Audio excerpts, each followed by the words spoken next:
Je elektrische auto stekker je in de Waadzee. Dat kan van Joet al op het parkeerdek van Wagenborg bij Holwert. Daar binnen vretemidje 20 laadplakken officieel in gebruiknaam. Het wie van Wagenborg een kwestie van de lange azem. We hebben in 2001 het parkeerdek geopend op deze locatie en toen is er ook afgesproken dat er geen uitbreiding zou zijn van economische activiteiten. En dit hikt daar een beetje tegenaan, dus we waren heel erg blij dat het uiteindelijk kon. Maar met name belangrijk is de capaciteit van de voorzieningen hier. De voorzieningen heeft met name te maken met de beschikbare elektriciteit. Die moest echt aangepast worden omdat dat toen het aangelegd werd nog niet aan de orde was. We hebben nu 20 plekken, dat moet in termijn groeien naar 100.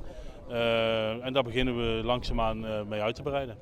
Voor de ontwikkelaar van het laadplein wie de locatie op de Holwerterpier een aardige uitdaging. Het is natuurlijk, zoals je zegt, in het midden van de Waddenzee.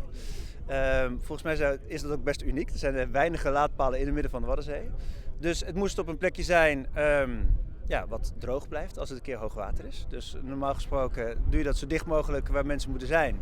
En nu was het, waar komt het water niet? Dus dat is boven het parkeerdek. En er is niet dat je hier zomaar even overal stroom vandaan kan halen. Dus er was ook wel even een uitdaging om voldoende stroom voor alle laadpalen boven het parkeerdek te krijgen.